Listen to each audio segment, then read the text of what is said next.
Dear friends, আপনারা এতদিন দেখছেন আমি ছোট ছোট ভিডিও বানাতাম কাজের বিষয় নিয়ে, যেন আপনাদের উপকারে আসে। আমি চাই একটু একটু করে সবাই কিছুটা বুঝুক। আমি আজকে একটা ভিডিও নিয়ে আসছি, ছোট্ট একটা ভিডিও ডিফেন্স কিছু নিয়ে, যে বর্তমান মানুষের পরিস্থিতি কি সেই বিষয়টা তুলে ধরার জন্য। অনেকে আছেন যে কোনো জায়গায় বন্ধু বান্ধব ফোন দিচ্ছে চলে যাচ্ছেন, পরবর্তী কি হবে?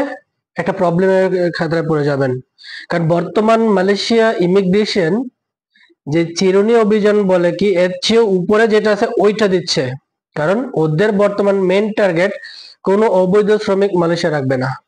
তো সেজন্য এখন বর্তমান মালয়েশিয়ার ইমিগ্রেশন প্রত্যেকটা সেক্টরে দিচ্ছে অপরাসি। আমি কখনো কল্পনা করতে পারিনি যে অ্যাটলিস্ট হসপিটালের মানুষ বাঁচতে পারবে, কিন্তু বর্তমান সেটা হচ্ছে না। ইদানিং দেখছি হসপিটাল, বড় বড় হসপিটালের মাধ্যমে অপরাসি দিচ্ছে। সো অতএব আমি আপনাদেরকে বলবো, যাদের হাতে এই অরিজিনাল পাসপোর্ট নেই, যাদের হাতে অরিজিনাল পাসপোর্ট নেই, ফটোকপি আছে, তারা অপ্রয়োজনে বাইরে যাবেন না।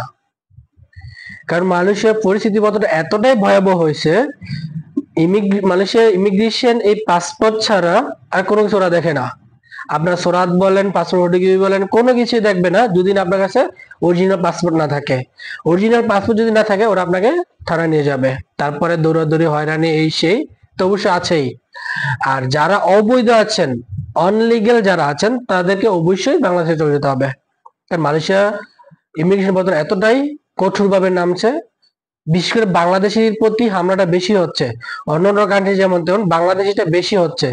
কারণ আমরা বাংলাদেশিরা এতটাই অভদ্র হয়ে গেছি মালয়েশিয়া, বলার মতো না। কারণ বিভিন্ন জায়গায় বিভিন্ন ভাবে আমরা সমস্যার সম্মুখীন হচ্ছি। তো তাই আমি আপনাদের সবাইকে বলবো, অরিজিনাল পাসপোর্ট ছাড়া কেউ বাসা থেকে অপ্রয়োজনে বের হবেন না। যদি ইমার্জেন্সি কোনো প্রয়োজন হয় তো অবশ্যই বের হতে হবে, কারণ এটা ছাড়া পসিবল না। আশা করি বিষয়টা বুঝতে পারছেন। ধন্যবাদ সবাইকে। আসসালামু আলাইকুম রহমতুল্লাহি ওয়া বারাকাতুহু। ঘরে থাকেন, নিরাপদ থাকেন। ধন্যবাদ।